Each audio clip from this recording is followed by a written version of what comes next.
Hey everyone, welcome to MS NCERT studies.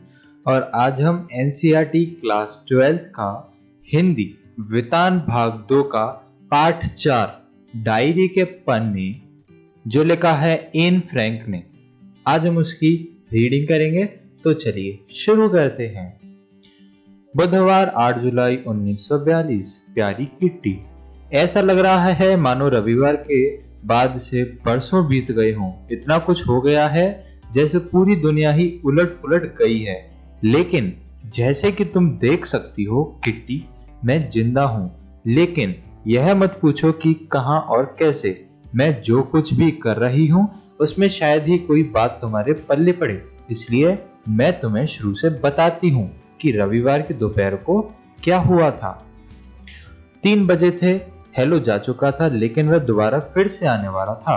तभी दरवाजे की घंटी बजी। चूंकि मैं बालकनी में धूप से अलसाई सी बैठी पड़ी रही थी, इसलिए मुझे घंटी की आवाज सुनाई नहीं दी।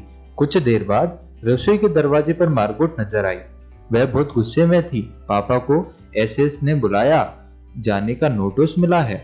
वह फुसफुसाई, माँ मिस्टर वानदान को देखने गई हुई है। मिस्टर वानदान पापा के बिजनेस पार्टनर हैं और उनके अच्छे दोस्त हैं। मैं अवाक रह गई थी। बुलावा, हर कोई जानता था कि बुलावे का क्या मतलब होता है। यात्रा, शिविरों के नजारे और वह वहां की कोठरियों के दृश्य मेरी आंखों के आगे तैर गए। हम अपने पापा को इस तरह की नियति के भरोसे कैसे छोड़ सकते थे? हम उन्हें हरगिज नहीं जाने देंगे, मार्गोट ने उस वक्त कहा था जब वह ड्राइंग रूम में मां की राह देख रही थी। मां मिस्टर वानदान से पूछने लगी कि हम कल ही छुपने की जगह पर जा सकते हैं। वानदान परिवार भी हमारे साथ जा रहा है। हम लोग कुल मिलाकर 7 लोग होंगे। मौन। हम आगे बात ही नहीं कर पाए।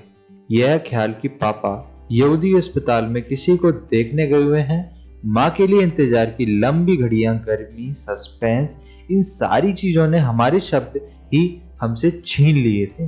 तभी दरवाजे की घंटी बजी। यह हेलो ही होगा, मैंने कहा था। दरवाजा मत खोलो, मार्गोट ने हैरान होते हुए मुझे रोका। लेकिन इसकी जरूरत नहीं थी, क्योंकि हमने नीचे से माँ और मिस्टर वानदान को हेलो से बात करते हुए सुन लिया था। तब तीनों ही भीतर आए और अपने पीछे दरवाजा बंद कर दिया। जब भी दरवाजे की घंटी बजती तो मुझे या मार्गोट को उचक कर नीचे देखना पड़ता कि क्या पापा आ गए। हमने किसी को और भीतर नहीं आने दिया। मुझे और मार्गोट को बाहर भेज दिया था, क्योंकि वानदान मां से अकेले में बात करना चाहते थे। जब मैं और मार्गोट बेडरूम में बैठे बात कर रहे थे तो उसने मुझे बताया कि यह बुलावा पापा के लिए नहीं बल्कि खुद के लिए था। इस दूसरे सदमे से मैं तो चीखने लगी। मार्गोट 16 बरस की थी। तय है कि वे लोग इस उम्र की लड़कियों को उनके खुद के भरोसे यहाँ से भेजना चाहते हैं, लेकिन भगवान का शुक्र है वह नहीं जाएगी। माँ ने मुझसे यही कहा था। पापा जब मुझसे छिपने की जगह पर जाने की बात कर रहे थे तो उन्होंने भी शायद यही कहा होगा। अज्ञातवास, हम कहाँ जाकर छुपेंगे? शहर में, किसी घर में, किसी परिस्थिति पर, कब, कहाँ, कैसे? ये ऐसे सवाल थे जो मैं पूछ नहीं सकती थी, लेकिन फिर भी ये सवाल मेरे दिमाग में कुलबुला रहे थे। मार्गोट और मैंने अपनी बहुत सारी चीजें थैली में भरनी शुरू की। मैंने सबसे पहले अपने थैली में यह डायरी ठूसी। इसके बाद मैंने कलर, रुमाल, स्कूली किताबें, एक कंघी और कुछ पुरानी चिट्ठियां थैली में डाली। मैं अज्ञातवास में जाने के ख्याल से इतनी अधिक आतंकित थी कि मैंने थैली में अजीबोगरीब चीजें भर डाली। फिर भी मुझे अफसोस नहीं है। स्मृतियां मेरे लिए पोशाक की तुलना में ज्यादा मायने रखती हैं। तब हमने मिस्टर किलमेन को फोन किया कि क्या वे शाम को हमारे घर आ पाएंगे। मिस्टर वानदान चले गए ताकि मिएप को लेवा ला सकें। मिएप आई और वादा किया कि वे रात को एक बार फिर आएंगी। वे अपने साथ जूते, ड्रेसों, जैकेटों, अंडरवियरों तथा स्कार्टिंग से भरा एक थैला लेकर आई। इसके बाद हमने फ्लैट में सन्नाटा छा गया। हम में से किसी की भी खाने की इच्छा ही नहीं हुई।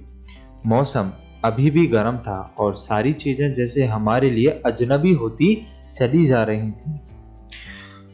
हमने अपना ऊपर वाला एक बड़ा कमरा 30 के बरस के एक विधुर मिस्टर गोल्डशिफ्ट को किराए पर दे रखा था। तय था कि उसे उस शाम कोई भी काम धंधा नहीं था। इसके बावजूद हमारे कई इशारों के बावजूद वह रात 10 बजे तक वहीं पर मंडराता रहा।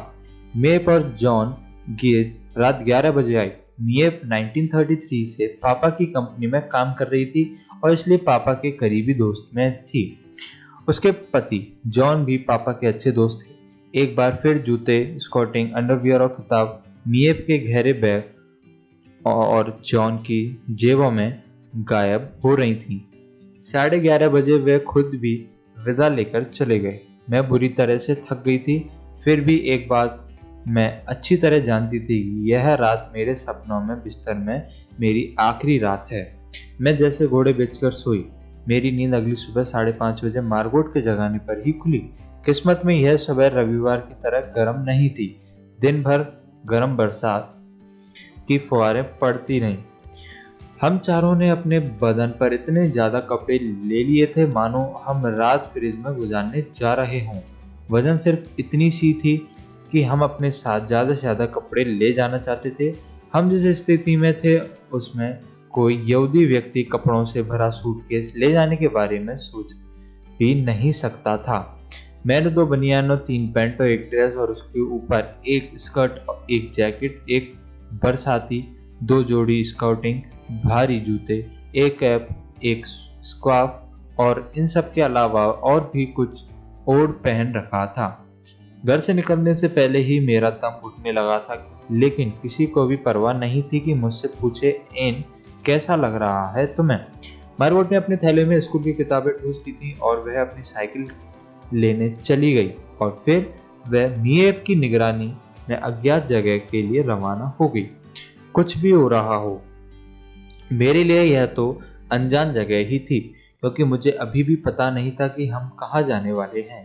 7:30 बजने हमने अभी अपने पीछे दरवाजा बंद किया। मुत्रिजय एक मित्र ऐसी जीवती प्राणी थी जिसे मुझे गुड बाई कहना था। हमने गोल्डशिफ्ट के लिए जो नोट छोड़ा उसके अनुसार बिल्ली को पड़ोसियों के यहाँ छोड़ा जाना था। वे ही अब उसकी देखभाल करने वाले थे। खाली बिस्तरे, मेज पर बिखरे नाश्ता का सामान, रसोई में बिल्ली के लिए सेट पर भरी मीट, ये सारी चीजें यह दर्शाती थी कि हम बहुत ही हड़बड़ी में छोड़ छाड़ कर गए हैं। लेकिन इंप्रेशन छोड़कर जाने में हमारी कोई दिलचस्पी नहीं थी। हम तो किसी भी तरह वहां से निकल जाना चाहते थे और कहीं सुरक्षित स्थान पर पहुंच जाना चाहते थे और कोई बात मायने नहीं रखती थी। बाकी कल, तुम्हारी एन। गुरुवार 9 जुलाई 1942। प्यारी किट्टी। तो आखिर हम चल पड़े। मम्मी, पापा और मैं तेज बरसात में भीगते हुए आए। हम तीनों के कंधे पर बड़े बड़े थैले और शॉपिंग के बैग थे जो अल्लम गल्लम चीजों के से ऊपर तक ठूस ठूस कर भरे हुए थे। सुबह सुबह काम पर जाने वाले लोग हमें बड़ी बेचारगी भरी निगाहों से देख रहे थे। आप उन्हें देखते ही बता सकते थे कि वे आपके लिए अफसोस कर रहे थे कि वे हमें किसी तरह वाहन उपलब्ध नहीं करा सकते थे। हमारे सीने पर चमकता पीला सितारा सारी दास्तान खुद ही कह देता था। जब हम गली में पहुंच गए तब मम्मी पापा ने धीरे बताना शुरू किया कि उसकी योजना क्या थी। पिछले कई महीनों के दौरान हम थोड़ा थोड़ा करके जितना भी हो सका फर्नीचर और कपड़े लत्ते फ्लैट से बाहर निकाल फ्लैट के बाहर ले जाते रहे थे। यह तय कर लिया गया था कि हम लोग 16 जुलाई को अज्ञातवास में चले जाएंगे। अचानक मार्गोट के लिए बुलावा आ जाने के कारण योजना को 10 दिन आगे खिसकाना पड़ा था। इसका मतलब यही था कि अब हमें कम तैयार किए गए कमरों में ही गुजारा करना होगा। छिपने की जगह पापा के ऑफिस की इमारत में ही थी। इसे समझ पाना बाहर वालों के लिए थोड़ा मुश्किल होगा, इसलिए मैं थोड़ा बहुत समझा देती हूँ। पापा के ऑफिस में काम करने वाले लोग बहुत ज़्यादा नहीं थे। बस मिस्टर कुलगर, मिस्टर क्लीमोन, मिएप और 23 वर्ष की टाइपिक जिसका नाम वेब वोस्कुइल था, उन सबको हमारे आने के बारे में खबर कर दी गई थी। मिस्टर वोस्कुइल वेब के पिता 2 और सहायकों के साथ गोदाम में काम करते थे।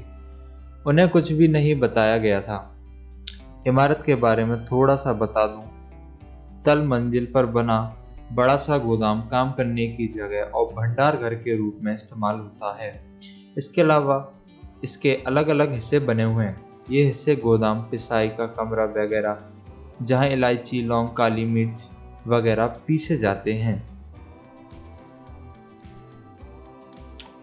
गोदाम के दरवाजे से ही सटा हुआ एक बाहर का दरवाजा है जो ऑफिस का प्रवेश द्वार है। ऑफिस के दरवाजे के एकदम अंदर की तरफ एक दूसरा दरवाजा है और उसके पीछे सीढ़ियां हैं। सीढ़ियां ऊपर चढ़े तो एक और दरवाजा आता है जिस पर आर पार दिखाई न देने वाली कांच की खिड़की लगी है। इस पर काले अक्षरों में कार्यालय लिखा हुआ है। यही आगे वाला बड़ा यानी फ्रंट ऑफिस है। ये बहुत बड़ा, हवादार और खूबी रोशनी वाला कमरा है। दिन के दौरान यहाँ बेब में मिस्टर क्लेमिन काम करते हैं। एक छोटा सा गलियारा है जिसमें तिजोरी, कपड़े की अलमारी और स्टेशनरी की बड़ी सी अलमारी है। इस गलियारे के पार एक छोटा सा दमघोटू अंधियारा कमरा है। यह बैग ऑफिस है जिसमें मिस्टर कुलगर और मिस्टर वांदन बैठा करते थे। अब इसमें सिर्फ मिस्टर कुलगर बैठते हैं। मिस्टर कुलगर के ऑफिस में पैसेज से भी पहुंचा जा सकता है, लेकिन सिर्फ कांच वाले दरवाजे के जरिए, जिसे अंदर से तो आसानी से खोला जा सकता है लेकिन बाहर से इतनी आसानी से नहीं। मिस्टर कुलगर के ऑफिस से निकलने के बाद तुम्हें लंबे तंग गलियारे के कोयले वाले गोदाम की ओर बढ़ोगी और 4 सीढ़ियां चढ़ोगी तो तुम अपने आप को प्राइवेट ऑफिस में पाओगी। यह पूरी तरह इमारत का शो पीस है। शानदार मोहेगनी फर्नीचर, लियोलियम का फर्श जिस पर कालीन बिछा है, एक रेडियो है, आकर्षक लैंप है, सब कुछ उत्तम दर्जे का। इसके साथ वाला कमरा बहुत बड़ा रसोई घर है। उसमें पानी गर्म करने का हीटर है, गैस के 2 चूल्हे हैं, साथ में पाखान है। ये पहली मंजिल का नक्शा है। नीचे की सीढ़ियां वाले गलियारे से एक रास्ता दूसरी मंजिल की तरफ जाता है। सीढ़ियां खत्म होते ही थोड़ी खुली जगह और उसके दोनों तरफ दरवाजे हैं। दाईं तरफ का दरवाजा मसाले रखने के स्टोर, अटारी और घर के सामान की तरफ वाली म्यानी की तरफ जाता है। घर के सामने की तरफ से एक परंपरागत डच डिजाइन की सीधी और इतनी घुमावदार सीढ़ियां हैं कि एड़ियों में मोच आ जाए। यह रास्ता गली की तरफ खुलता है। सीढ़ियां से के ऊपर बनी जगह के से ढाई तरफ का दरवाजा घर के पिछवाड़े की तरफ हमारी गुप्त एनेक्सी की तरफ जाता है। कोई कल्पना भी नहीं कर सकता था कि इस सपाट मटमैले दरवाजे के पीछे इतने कमरे भी हो सकते हैं। दरवाजे के आगे सीढ़ी का बस एक ही पायदान है।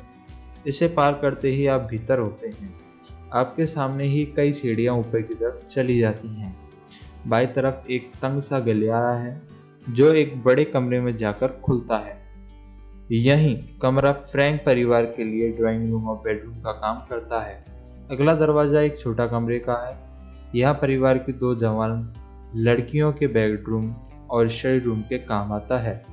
सीढ़ियाँ की दाईं तरफ गुस्ल खाना और बिना खिड़कियों वाला एक कमरा है जिसमें एक वॉश बेसिन लगा हुआ है। किनारों की तरफ वाले दरवाजे के पाखाने की तरफ और दूसरे दरवाजे से मेरे और मार्गोट के कमरे की तरफ जाया जा सकता है।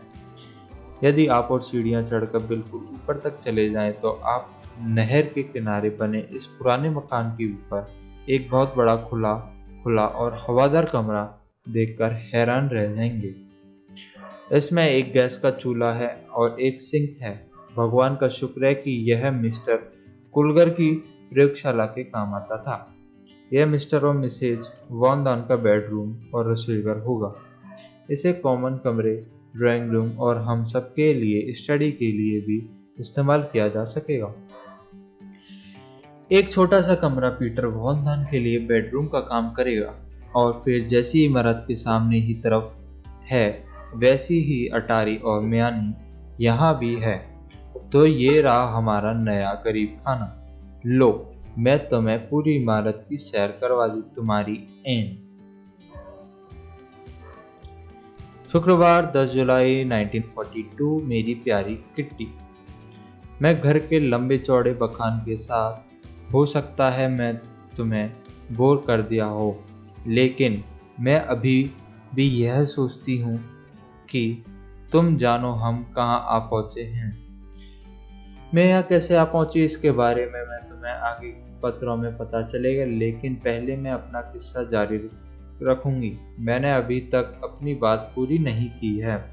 क्रू 63 ट्रिंक्सगास्ट में हमारे पहुंचने पर मेयर तुरंत हमें लंबे गलियारे से सीढ़ी से ऊपर दूसरी मंजिल और फिर एनेक्सी में ले आई।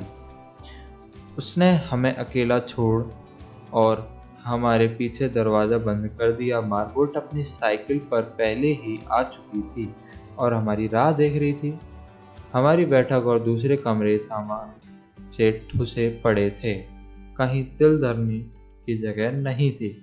पिछले साल में जो कार्डबोर्ड के बॉक्स ऑफिस में भेजे गए थे चारों तरफ फर्श पर बिस्तर पर फैले पड़े थे। छोटा कमरा फर्श से छत तक कपड़ों से अटा पड़ा था।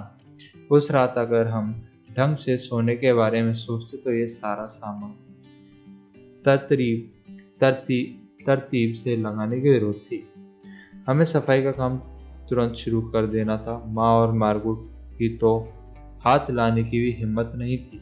वे बिना चादरों वाली गद्दियों पर ही पसर गई, थकी, बेहाल और पस्त। लेकिन पापा और मैंने सफाई का मोर्चा संभाला और तुरंत जुट गए। हमारा सारा दिन पैकिंग खोलते रहे, अलमारियां भरते रहे, कीलें ठोकते रहे और तमाम सामान ठिकाने से लगाते रहे।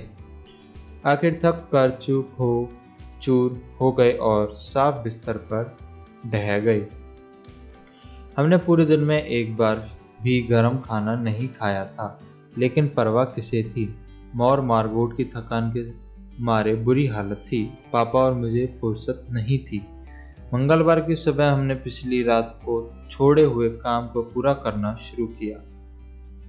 बेप और मीएफ हमारे राशन कूपनों से शॉपिंग करने गई और पापा ने ब्लैक आउट वाले पर्दे लगाए। मैंने रसोई का फर्श रगड़ रगड़ कर साफ किया। सवेरे से रात तक हम लगातार काम में जुटे रहे। बुधवार तक तो मुझे यह सोचने की फुर्सत ही नहीं मिली कि मेरी जिंदगी में कितना बड़ा परिवर्तन आ चुका है। अब गुप्त एनकेसी में आने के बाद पहली बार मुझे थोड़ी फुर्सत मिली है कि मैं बताऊं कि मेरी जिंदगी में क्या हो चुका है, क्या होने जा रहा है। तुम्हारी एन। अभी हम इस चैप्टर को यहीं पर स्टॉप करते हैं। ये रहा हमारा पार्ट 1, क्योंकि ये है चैप्टर बहुत बड़ा, वीडियो हो चुकी है ऑलरेडी बहुत लंबी। आगे की रीडिंग हम नेक्स्ट वीडियो में कंप्लीट करेंगे। Thank you so much for watching. Bye bye.